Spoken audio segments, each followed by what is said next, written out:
A haunting 911 call captures the terrifying moments a woman in Washington, United States, was abducted by her own husband right before she was left to die in a makeshift grave. But what led up to this, you may ask? Stay tuned to find out. Welcome to our channel. This is Criminal Activities.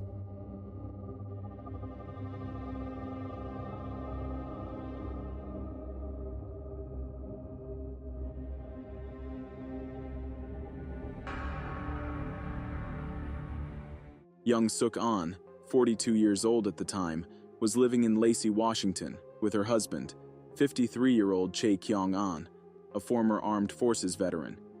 The couple, parents to 2 children, a son age 11 and a daughter who was 20 years old, were embroiled in a bitter divorce, one that Young had initiated several months earlier, in the summer of 2022.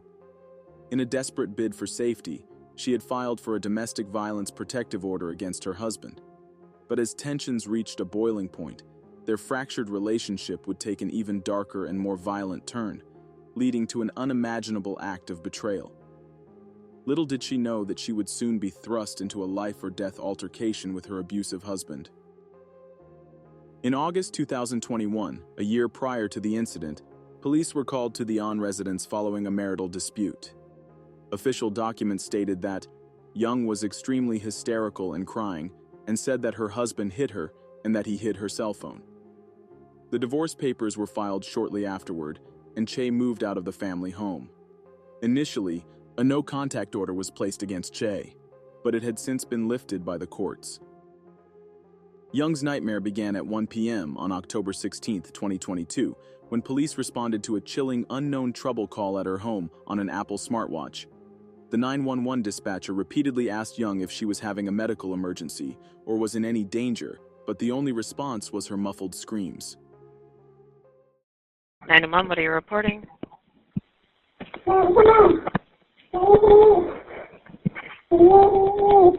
Hello? Hello? Can you hear me? What's going on there? Okay, I'm going to get help started to you. Hold on for me for just a second. Do you know the address that you're at, if I said it? Are you at... Hold on, I'm going to get help started for you, okay? I'm getting help started, okay? I'm going to stay on the line with you. Just hang tight, okay? My partner's getting help started to you. Can you hear me? Okay, I'm starting help to 3. Is that right? Okay. Are you having a medical emergency? You are?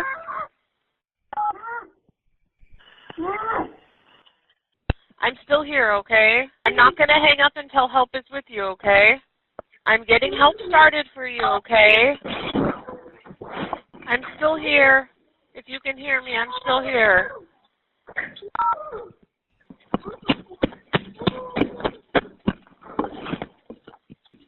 I'm still here.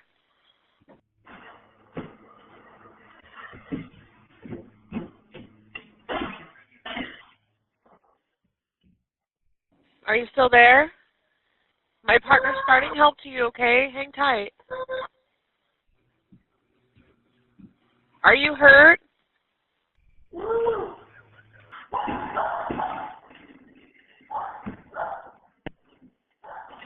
Are you still there? The 911 operator told officers that a woman was heard screaming, sounded gagged, and could not talk, and noted that banging and struggling could be heard in the background. It wasn't clear if she could hear the 911 dispatcher at all. Suddenly, the screaming stopped, and it got totally quiet. Her location was unknown at first, but with the help of cell tower data, they were able to track the call to her house. Police were immediately dispatched to address the unknown trouble at the home. They arrived just minutes later, but the house was found empty and the garage door open. There were signs of a disturbance inside, and the front door was unlocked. The address was known to authorities as one with a previous history of domestic violence. Even though the caller had gone silent and was nowhere to be found, The device was still connected and it picked up the audio of the police arriving at the home. The Apple Watch was allegedly found smashed with a hammer, but there was no sign of anyone in the home. Are you still there? Ma'am? Police department.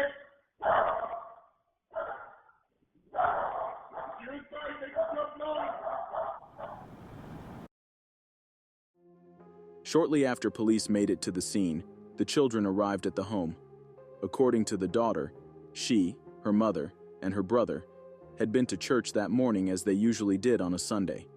When they returned home, their dad's minivan was in the driveway, but this wasn't unusual.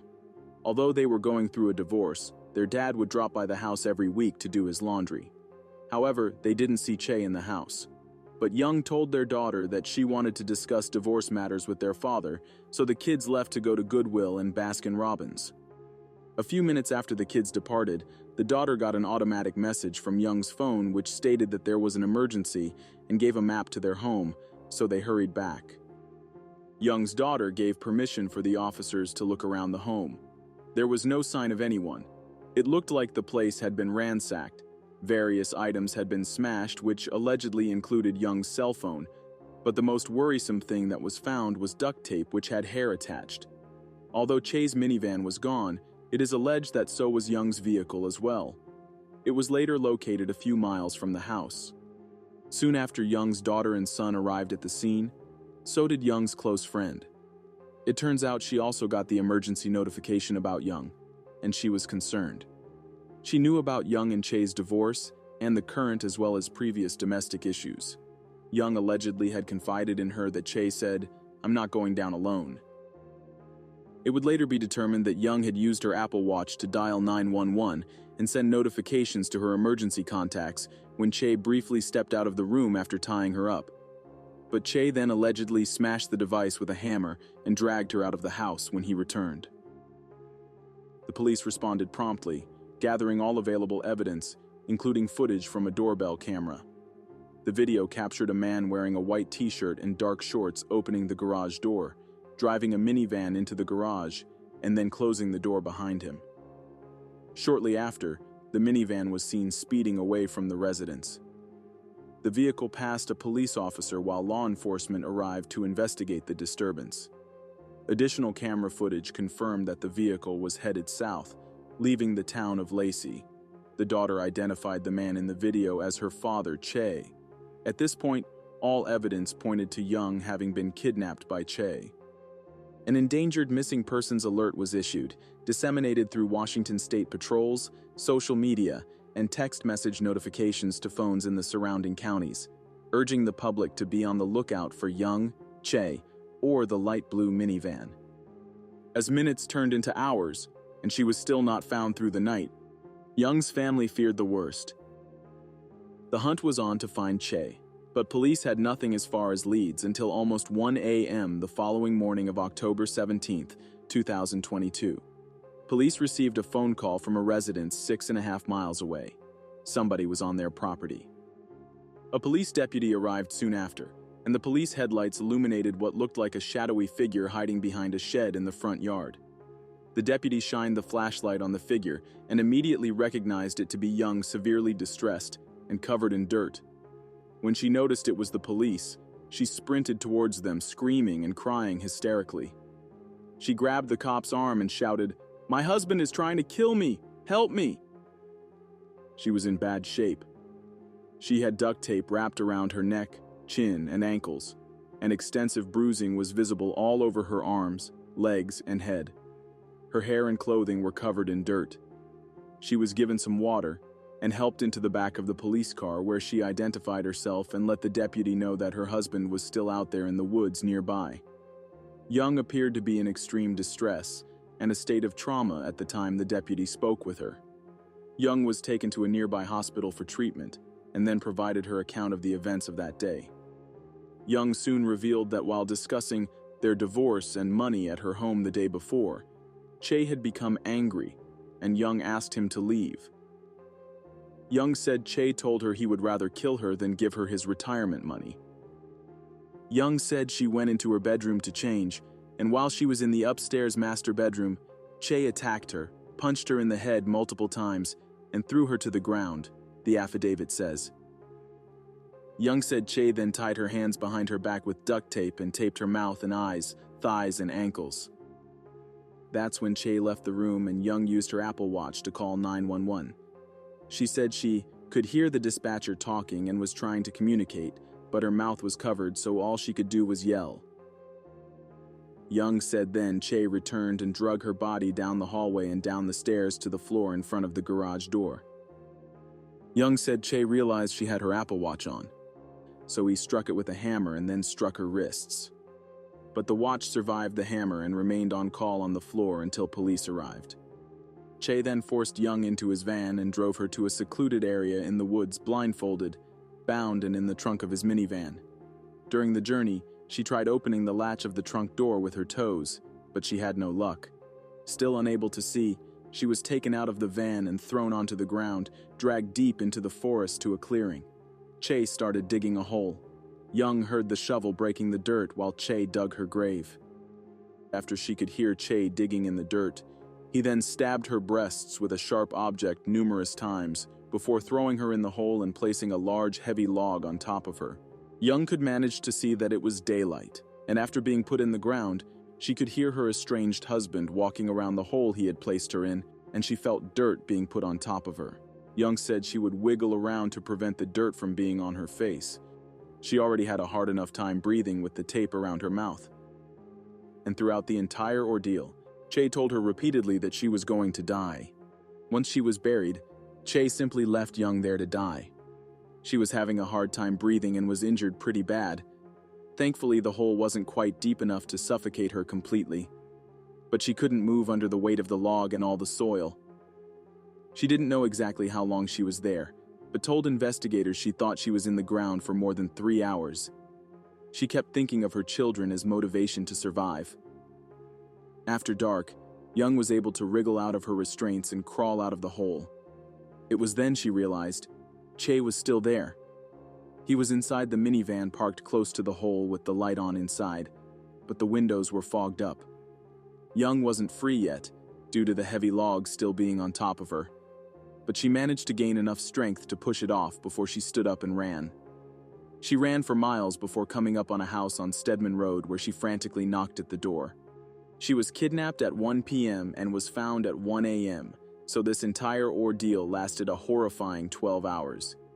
Once she was taken to the hospital, she was treated for her injuries, and thankfully, they were not life-threatening. In the meantime, police combed the local forested area for any sign of Chae, but they couldn't find him. But the very next day, they received a phone call about a suspicious vehicle located at the very same road where Young was rescued. So they checked it out and found it to be Chae's minivan with him still in it, and he was taken into custody. And for unknown reasons, he was taken to the hospital where he stayed for treatment until the following day, Tuesday the 18th, 2 days after the whole ordeal began. He was then taken to Thurston County Jail. It was also on this day that police found a hole, consistent with a grave-type design within this region of forest, as Young had described. Inside the 6-foot by 3-foot hole, which was 19 inches deep, cops discovered lengths of duct tape and strands of Young's hair. On the ground beside the hole, police found a piece of duct tape with the broken frame of Young's Apple Watch stuck to it. Chae has been charged with a string of offenses: attempted murder in the first degree, domestic violence, kidnapping, assault, felony harassment, and the threat to kill. He's currently pleading not guilty. Other than domestic charges, Chae has no prior convictions, nor has he ever failed to appear in court, but Young feared that if he were released on bail, Chae would kill her. A preliminary hearing was held at Thurston County Superior Court on October 19th. Young didn't attend, but a victim's advocate read a statement on her behalf. Young pleaded with the judge in the letter read aloud in court by the victim's advocate to keep Chae locked up, saying she feared for her life. The request was granted, and Chae remains detained without bond in the Thurston County Jail. Chae's public defender asked for his bail to be set at $150,000, noting that it would still be sufficient to keep him behind bars. He also told the judge it is highly likely that his client suffers from some service-related mental health conditions that will end up being addressed probably later on. But I want to know your opinion on this case. We'd love to hear from you in the comments section. This is Criminal Activities signing off. Stay safe out there.